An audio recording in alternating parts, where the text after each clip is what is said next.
Okay, so I just finished the video game Gnosia, and when I was writing about it in my list of things that I've completed for the year, because I have one of those, doesn't everyone? You should. It's like, satisfying for recollection purposes. But anyway, yeah, I was writing about it, and I was writing just so many words that I feel like it might just be a better idea to like vocalize some of this stuff out. Probably will contain spoilers. Uh, but this is mostly just for myself anyway. So here we go. Um, I don't know what prompted me to want to play this video game. They showed it in like a Nintendo Direct, I think, like a few months back about like indie shit, and I guess it looked like novel, like ooh cool visual novel for the Nintendo Switch or whatever the hell. I'll give that a looky one of these days, I guess. And then I guess I kind of just forgot about it for a while. And then I played Raging Loop, which was a really solid visual novel, or beyond solid. It was just like really fucking good. And that game's whole setup was that it was like a game of werewolf. Like you've got like some people amidst a cast of characters with devious intent, and the goal of the story was for the good guy characters to piece it together who's who, and it was strictly a visual novel, not very interactive, and it was just really good, and I liked the setup so much that I guess I just craved more of it. So, looking more into Noja, I recalled it's like the same setup, bro, the same fucking storyline. Give me more Raging Loop. So, I just went into Noja expecting more of that kind of shit, I guess, and I didn't really get that. Like, it is like a game of Werewolf Among Us in space, but it's definitely more of a video game than I was expecting. Like, I didn't expect me myself to be like a character even, or like you're barely a character. It's like the fucking God. It's been so long since I've played a game that does something like this. Where you ever watch Dora the Explorer and she like addresses the audience every now and again? It's one of those kind of things where you're a character in the story, but who gives a shit? The characters are gonna go on their days anyway. Or like that one Fire Emblem game where like you've got that tactician character Mark, who's just kind of there for the justification that you're telling your units where to go and stuff. That kind of shit. I'm gonna take a drink. But anyway, you're a character and it's a video game, which I didn't expect. So you get into the game and you have to like actually play it and figure out who's who. And it was decently satisfying. The system was like pretty simple, but it was like fun enough to like carry the game, I thought. You can only do so much. Like you get thrown into a room or a situation and you just your options are vaguely doubting people and vaguely defending people, but when they started adding elements like engineers and definite enemies and stuff like that, it became fun to piece together who's who, just by nature of it being a naturally satisfying like system. Like it's been proven time and time again. This Among Us like setup for a game is just satisfying. So it was fun. It was especially fun because it was like a single player thing. Obviously, I guess I should have mentioned that. It's like single player Among Us where you don't work with other people, and there's like mechanics that tie into the fact that it's just you. So yeah, there's like RPG stats and shit you can upgrade that make it so other characters will like you more. They won't want to fucking immediately kill you like you're one of the nothing characters like Shigemichi. Oh my god, Shigemichi. Wow, what a character. You can just look at him and like see that he's not on the same level of designed as some of these other beauties like SQ. I mean, I guess that's rude. Like you need balance in the world. If everyone was like an over-designed, or not over-designed, it's just pretty specimen like Rakio. Rakio wouldn't be special. So we need people like Shigemichi in the world. But just fucking look at him. He's like a little gray alien dude, and that's the extent. His whole like backstory is that like apparently he got like fucked up in some accident, and just for the lulz, he was like, when I'm recreating my body, why not fucking be a little gray alien, man? That'll be fun. And that's like it. That's like his character. He has a thing for Stella, the the quiet one of the group, and that's about it. He doesn't contribute too much, although not too many of the characters contribute. Period. Hold on, I'm gonna switch songs. Oh, this song's nice. Really good soundtrack all around. The aesthetic and just general presentation of the game was like superb. That's probably what made the the simple Among Us single player gameplay satisfying also, or contributed that at least, because like it was just very snappy and satisfying, like controlling everything. Like the menus felt good and the sound effects, and like as the camera would pan back and forth between who's talking, it was just all very well done. And I imagine if none of that stuff was there, like the cool thing that shows up when someone is lying, because sometimes like if you upgrade I think it's intuition stat high enough, sometimes you have the chance to just immediately detect when someone's lying. It's like a lucky crit from Fire Emblem or some shit. And stuff like that just, made the simple gameplay like really feel something. Like, oh shit, that guy's fucking lying. And it's like a big event because the screen gets inverted and like there's this dramatic sound effect. It was just solid. What was I doing? I was shitting on Shigemichi. Oh yeah, you have a few other nothing characters like Atome, or like it'd be rude to call the characters nothing. I guess when I refer to them as nothing characters, I mean that they don't contribute too much to any kind of core narrative, but that's kind of rude because there's not really a core narrative in Gnosia. You're put in the situation of, there's an enemy among us, and you play around, but then it repeats because it's revealed that we're stuck in a time loop because of fucking course we are. That's just how these detective stories work, I guess, or at least according to Raging Loop, and probably there's some other games like this out there that have that same setup, because it's like, how else do we like make this video game of Among Us work? We can't just play it once. So yeah, we're in a time loop, and you keep playing the game over and over again, and more characters get introduced, and eventually you've met everyone, and after that you just kind of keep playing Among Us forever, seemingly, because you don't know how to get out of the loop. You and your detective cohort, Setsu. Setsu's awesome, by the way. Non-binary representation supreme. Yeah, they're your Kyoko Kirigiri of the game. They're just like unequivocally on your side, except when they're not. There's sometimes when they're Gnosia, and you have to throw them under the bus. Gnojas are the Among Us, by the way, if you didn't pick up on that. The game is named after them. I'm disappointed there wasn't a route where like you had to like work with a Gnosia Setsu, because that would have been cool. I remember there's this one route early on, or this one loop, I should call them.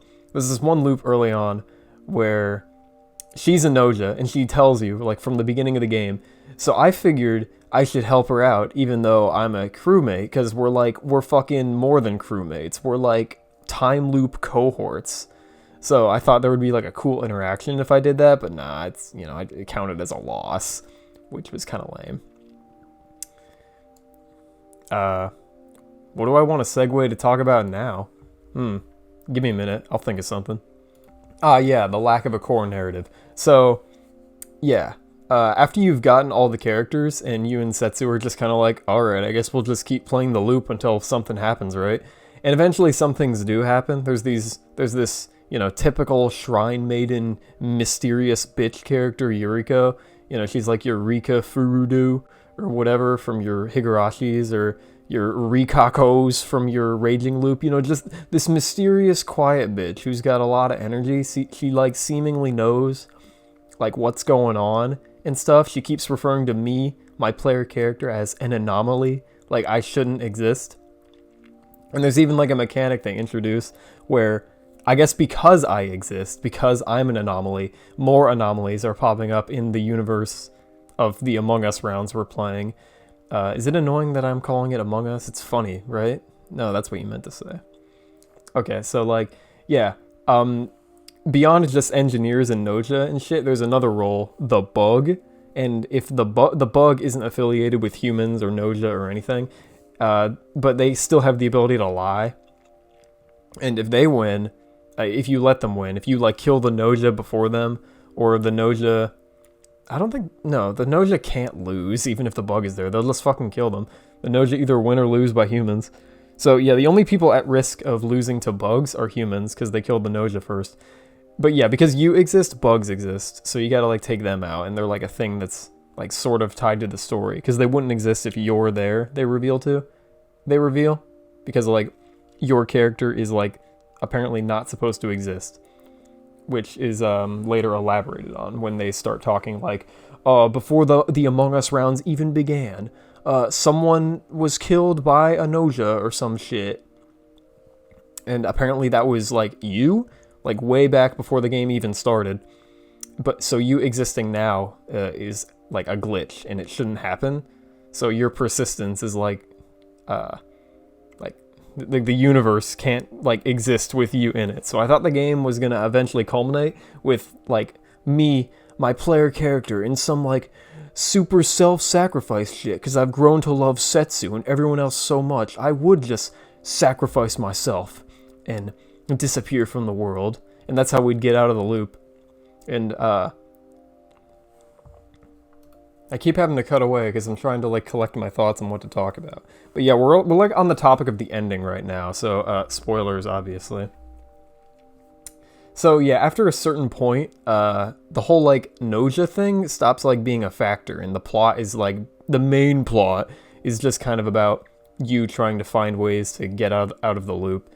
So none of the characters are really affiliated with any of that besides like Setsu. You think Yuriko is, but she's like not. She just kind of like is aware of things for some reason, but it never really amounts to anything. She's just mysterious because you gotta have your cool mysterious bitch, which is fine, you know. It's a simple game, so I guess I shouldn't expect like all the characters to like tie into some crazy theme or anything overarching like that. Because I guess the trade-off is that it's more interactive, right? Like, you're allowed to, like, play the game and do the whole Detective Among Us thing. It's not just, like, a story that you read. Like, you actually play the game and stuff. So the trade-off is that, like, you know, by the game being allowed to be a game, the narrative isn't going to be as, like, powerful, I guess. It's only, like, a $20 game or something, so I guess I shouldn't have expected anything, like, fully featured. Or not fully featured. You know what I mean, right? Like, it's not like a fucking huge-ass epic or anything like that. But anyway, back to the ending. So, like, yeah, the Gnosia shit stops really mattering, and eventually the goal is to, like, fill out this thing called the Silver Key. Because out of nowhere, it's revealed that one of the characters, Rakio, also knows about time travel. Because they come from, like, a bougie planet of, like, smart people. They just reveal that they've been carrying this fucking silver key around that has the ability to time travel. And it's just like, okay, it's like the game takes place in the future, and the characters are always going on about like weird futuristic shit. Like there's this one guy who wants to like turn himself into a cat, and you know there's the whole thing with Shigemichi. There's a talking, what are they, a fucking narwhal or some shit, a tome. You know, there's a lot of kooky things in the universe. There's Jonas, he's just fucking insane. So time travel, I guess, is not too much of a stretch. But it feels kind of like a stretch, because it's just like Rakio pulls it out, and they just know what the fuck we're talking about, like time loops and shit, and they're like, oh yeah, I understand. Let me tell you about the silver key that has the ability to trap someone in a time loop until it has an arbitrary quota of information collected, so that it will deem the loop as completed. Yeah, Rakio just knows that shit? Okay. Alright. Yeah, so that's the big reveal. You're able to time travel because you got this silver key that I guess originally you stole from Rakio. I'm a little lost on that because there's two of them. You and Setsu have one both, but like Rakio only like shows you one of them at first, and like fucking, is it like a closed time loop kind of thing where there was only ever really one? That doesn't sound right, because like you and Setsu have both existed in like loops at the same time, but I guess you could have been coming from different times. It's not like you're experiencing the loops in linear order. So I guess technically there can be one silver key. There probably is only one silver key, because at the end of the game, they get rid of it by just like the silver key is maxed out, and they send it to like another universe, because like once the thing is maxed out, it opens up a door to just another universe. Again, I thought this was going to tie into some kind of overarching meta theme where after everything has been seen in the universe, we will move on to the next one. Like me, the player, seeing everything in the game and eventually like dumping it and, you know, deleting Gnosia from my Nintendo Switch and moving on to the next one. I thought the game was going to do some like meta shit and equate me to like a parasite, just feeding on information for the sake of it. But it was none of that. It was like strictly a plot device, this silver key. And that wasn't like a bad thing or anything. Hold on, I'm going to go look for the really good music that plays on the map screen. Oh, yo, we found it. The map music. Just really good shit. The music in this game does that thing where it sounds like they're speaking some fake-ass language. I don't know, it could be Japanese for all I know, my uncultured ass, but it reminds me of when I was, reading through The House in Fata Morgana, which, I don't know what language they're singing some of the songs in that game, but, you know, my plebeian brain is immediately like, oh, dude, it's some of that fake language music I'm so familiar with from shit like Klonoa. This is not Klonoa music, but it's like unique and I like the sound of it, is what I'm trying to articulate in the most plebeian way possible. But anyway, yeah, the silver key, there was no meta shit. It was a plot device. So what? So nothing, I guess. You know, I guess the story just ended exactly the way I expected it would. Or not even. I expected it would be deeper than it was. So I guess I was surprised by like the lack of any kind of revelation that like Yuriko knew I was playing a video game, or all the characters were gonna like do something for the ending.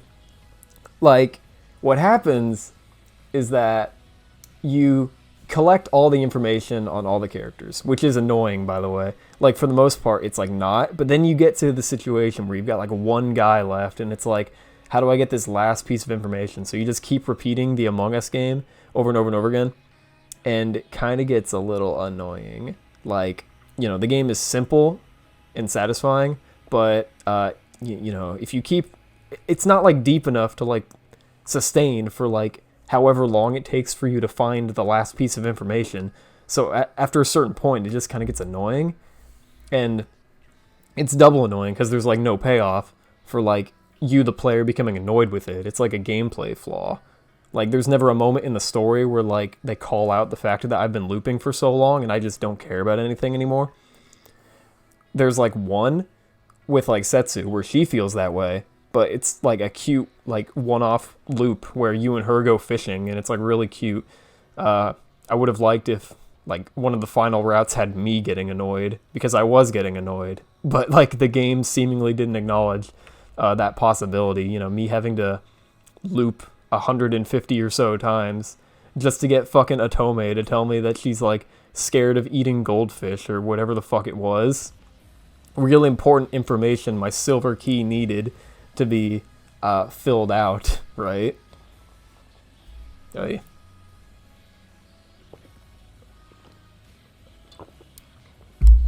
Yeah, so what else happened in the ending?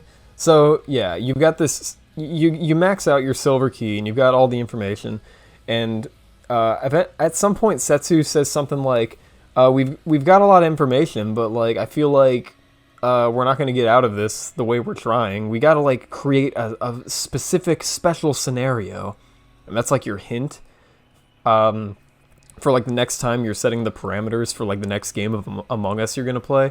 To set the Gnosia count to 0, because you weren't able to do that before, but like now you can, because you're able to like just go on to the route to the normal ending, I guess. So you're able to create this reality where there's no Gnosia, but there's like still a problem because like you exist, and what's going on is that like there's you, the one who's time traveling, and there's like the you who got like attacked or some bullshit. I don't know if it was like a Gnosia or like what. But the setup is that there's two of you in the universe, and the universe is still going to implode because you're still a bug. So again, we've got that dilemma where you can't exist in this world. And Setsu decides that we can avoid that by sending the me, or the you, the player character that's like comatose right now from like getting beat up by some Gnosia off screen or whatever the fuck happened. It's not important. Yeah, she takes you, and with your completed silver key, she like time travels back to the very beginning of the game where you learned everything, and you did your first game of Among Us. Only you're not there. She's doing it with like a new iteration of you, or like the old iteration of you technically. The one that hasn't played the game yet. So that's all tragic. So then you're separated from Setsu because she did the heroic sacrifice, even though that's fucked up. And she's like an actual character, or she. Have I been calling them she? They're non-binary. They're doing the thing where they look like effeminate pretty boy, or also a pretty woman. So I guess my monkey brain is defaulting to referring to them as she, because they kind of look effeminate, but that's just what my monkey brain, my plebeian, uncultured, idiot. Yeah, we've got to get around that. They are non-binary. So, I'm sorry if I've been getting it wrong for the past minute or so. I think I started the video on a good record, referring to them as they, but I guess I lost my way at a certain point, thinking about like Setsu's luscious lips or something. Even though like I wouldn't really mind if they were like they don't have to be a female, like for me to be like Setsu, So like why am I defaulting to calling them a her anyway? We're getting off track. Setsu is gone, and this isn't right. We've got to save her. I'm doing it again. We've got to save them. My vocabulary's just weak. Maybe that's the problem. I can't say zer or some in between. Let's like switch to music again. Oh yeah, this is the ending music. Wait, no, this is the title, I think. Either way, it's good shit. Yeah, so the goal now is to figure out a way to like save Setsu, because like that's fucked up, right? Like we can't just leave Setsu out to play Among Us forever without us. That's bullshit.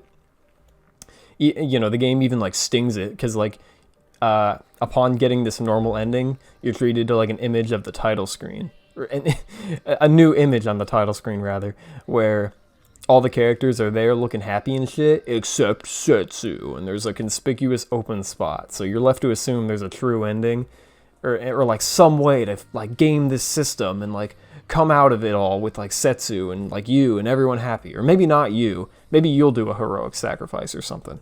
We don't know, but there's like a true ending. There's gotta be. So my first assumption was that we need to go back to the beginning of the game, right? So I went and made the parameters like 5 humans and 1 Gnosia, because that's like how the game all started. Only that didn't do it. So I was just confused. I was like, what the fuck could the game possibly want if that's not the answer? So I just kept fucking around for like an hour until I caved and like kind of like looked it up, and it was like you have to create a new game, which technically counts as like meta time travel, I guess. But that's like a little much, because that's like literally a new file. I would have expected something more like you try to delete your save and then it triggers the true ending, but I was too scared to try that. I don't know, I feel like something more clever could have been the trigger for the true ending, rather than just making a new game and then when your first dialogue choice appears, you pick a new one that wasn't there back when you played the game originally. And that triggers just, the route to the true ending. Or, the following true ending. Which was, like, cool, but, like, I felt it could have been cooler if we, I'm just asking for them to come up with something more creative and meta, right? It was fine, but, like, I didn't think of it intuitively. I tried a bunch of other stuff for an hour, and, it didn't take me too long to figure out the zero Gnosia, like, timeline. So, I don't know, I felt like they could have had like a intuitive way to, make me get on the wavelength of ideas for like triggering the perfect world route or whatever. I don't even know if it's a perfect world, because you'd think the ending where all 15 characters are there are perfect, or maybe 14 minus you, because if you're gonna like X yourself. But like the true ending, there's only like 5 dudes there, so presumably all the other characters didn't get on the escape ship because like that's the setup. Like you're on this ship because you're escaping from some planet or some bullshit. So in this true ending, is everyone else fucked? Who's not there? That's kind of fucked. Just for me and Setsu to be happy? What about those other guys? Oh well, I guess. I don't know. There's probably answers to these things, but I'm like a decently smart enough guy. Like I read things. I feel like the story should make things apparent, and when I'm left with questions like these, I think I'm okay for assuming there's like something wrong with the storytelling. So yeah, you travel back to the beginning of the game with the power of new game and whatever, and you make it clear to Setsu that you're the you they've been time looping with and shit. Let's switch the music again. That song's good, but I don't want it. Where's the ending song? Yeah, here we go. Yeah, the ending was funny. It did like a Fire Emblem thing where like it gave like a what the characters are doing next after the adventure's over kind of thing. And some of them were just like shit like Jonas's, where he's like, he died alone. Like, damn, what the fuck? Sucks for that guy. Jonas was awesome. He was just insane. So, yeah, back on track. You're in the ending, and Setsu and you have like played this route before, so you know who the Gnosia is. It was SQ back in the very first one. The cute pink girl. And earlier in the time loops, you learned that SQ, whenever she's Gnosia, she defaults to like an alternate personality who's actually her mom's, who tried like stealing her body. So I guess like her mom's like conscious residue is still in her body. So like whenever she turns into a Gnosia, like her evil mom takes over. So they like Setsu concocts this master plan to utilize Kukrushka, another character, to like swap out SQ's evil mom with like that personality. So like SQ's evil mom goes into Kukrushka, who's actually just an empty doll. There's actually 2 of her, and they've got an empty husk on deck. So you can body snatch that one. There's no one to body snatch. It's an empty body. You ever play Kingdom Hearts 3 with the replicas, dude? It's kind of like that shit. The fucking replicas that you put hearts into. They're putting SQ's evil mom's heart in this cutie, this little girl. And for a second, I thought, like, yo, this true ending's gonna be based. They're pulling out a bunch of characters and utilizing them in creative ways that tie back to the information I learned throughout all the time looping. They even, like, she gets, like,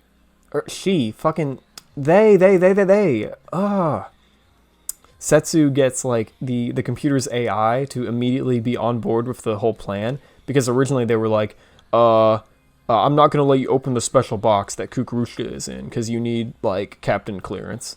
And like Setsu's like, lol, no, the captain's like not here right now. I'm like, I have like military clearance or some bullshit. Setsu's like 18 and they still have like a prominent title in the military. Crazy, right? Or maybe it's not, dude. I gotta broaden my horizons or some shit. You could be 18 and be as powerful as Setsu, I guess.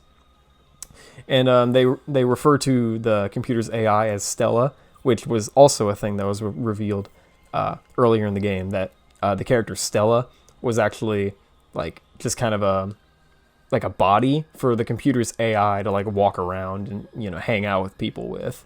So that's like 3 characters where the secrets we learned throughout the loops was being like used in the ending some way to like contribute to this happy ending. And I was like, cool, who's next? No one. That was it. The happy ending was resolved with just this. And none of the other characters are there because we started the loop with only 5 people, so I guess we can't use anyone else. But it felt kind of like, damn, what was the point of everyone else's information then? If only these guys mattered. Like, it was still cool, but like, come on, man. So they give SQ's evil mom the silver key, the completed one, and it opens a new hole, and they walk through it, and they deal with the time travel bullshit and information collecting. So I guess they're like cursed for however long the silver key will take to complete for them, or whatever the fuck. It's kind of vague, but they're kind of just shooing away this character. We haven't spent too much time with SQ's evil mom. We only hung out with them in the context of them being a Gnosia a few loops ago, and they're just kind of appearing now. You know, we haven't had too many interactions with them, so them shooing them away is like the game's way of like, you know, getting rid of this character that we don't really care too much about, so the characters we do care about can be happy. It feels kind of cheap, but yeah, that's what happens. So like, you get rid of the silver key, you and Setsu hang out on the floor together, and it's just really sweet, right? Like everything's happy. We're good now. Except like, what about all that shit about cyberization and, you know, the true origins of the Gnosia and stuff? I thought like we were going to talk about more of that. Like earlier interactions with like Yuriko and some other characters talk about cyberization and how there's this like thing going around in the future where people are uploading their minds onto the internet. So there's like this collective consciousness going on. And like the Gnosia are like agents of chaos of sorts who are like I killing people and like adding them to the consciousness. I think that's what is said they're doing, but like, what am I doing when I kill people at nights? Am I like fucking stabbing a USB plug into their brains and uploading them without my player character's knowledge? Because like, you're killing people even before you learn that knowledge, so like, am I just a fuck up as a Gnosia? Am I not doing it right? Like, just killing people? Is there like do I need a computer for this? Like, uploading their brains or some shit? Again, maybe there's answers for this, but, you know, if the story was going to talk about it, it probably should have talked about it more, so I just clearly understand these things, right? I'm left with a few questions. It ultimately didn't even matter. It was like the silver key. Like, it was just like a setup for the Among Us game of someone being like a culprit or an evildoer amongst you. The main plot was about getting out of the time loop, and the time loop and the Gnosia never really like tied together in too satisfying a way. I've been doing a lot of shitting on the ending and stuff, but again, it was like fucking like a $20 pretty brief 10 or so hour game. It wasn't trying to be like an epic or anything, and it was like satisfying enough with cute characters, great presentation. So like, I guess what more can you really ask? Like, the ending was like cute enough, had me smiling. I liked the picture of Setsu being added to the, you know, completed true title screen. I guess I'm just like wondering what could have been, you know, if the game was like, if it went deeper or like tied all these things together. But as it stands, it was just like solid. I enjoyed it, but I guess I'm just greedy, like the silver key. You know, I need more and more information and character connections and shit. But what I got was like really satisfying. It was like addicting, fucking like playing it, like just, you know, even the Among Us gameplay, like figuring out who's who, like that was fun enough to just keep doing it for a while. Until it wasn't, I guess, because, you know, if you get too high of a level, you can kind of just like steamroll the debates, and like, you know, you probably don't even have to like work to get people on your side. You could probably just doubt people, and people will immediately be like, "Oh yeah, I believe you." You know, like you're Yuriko or some shit, because all the other characters have stats, and you know, if you let yourself level up too high, you'll just be stronger than everyone, and you won't even have to like think about the game anymore, which is just like, you know, a typical RPG thing. But it's strange that, you know, I feel like we could have had the ability to avoid that, but you can just get so ludicrously strong in this game. Like, being able to like make the Among Us debate gameplay meaningless is like probably not good for the game's sake, considering there's no like narrative payoff for, you know, you undermining the Among Us debate gameplay. Like, the ending doesn't have any ideas or concepts of like you not even caring about the discussions anymore, which is like what it came to after so long of playing the game. And here I am shitting on the game again. It was good. I liked it. Even though I've been shitting on it for like 10 minutes. I guess it's just like always easier to pick out what you didn't like about a thing rather than what you liked about it. because what you liked was like just so intuitive. Like you didn't even have to think about it. It was just fun and you enjoyed it. But like, you know, something that you don't like just sticks out and you end up thinking about it for a while. But, you know, I didn't have that problem for a good chunk of the game. I was just enjoying it for a lot of it. And here I am just wallowing over the ending immediately after finishing it. I guess those are all my thoughts. Oh, Cheapy. He was like another kind of nothing character. You know, the cat guy. Why did I say that? Fucking... I already established all the characters were technically nothing characters by my own definitions because they don't tie to a core narrative. There is no core narrative, so who cares? All the characters are fine. Whatever. It was good. I got my money's worth. Fucking, like, $25 or however much for this game. Like, a plate of food at a restaurant is like $25. And I think I got more mileage and enjoyment out of this game than, say, like, you know, a plate of ribs or something. Shoutouts to ribs, though, but, like, you know, Gnosia. Like, I was playing this game for, like, a week. You finish a plate of food in, like, a couple minutes. So, you know, money and value, what's the fucking point? Gnosia was good.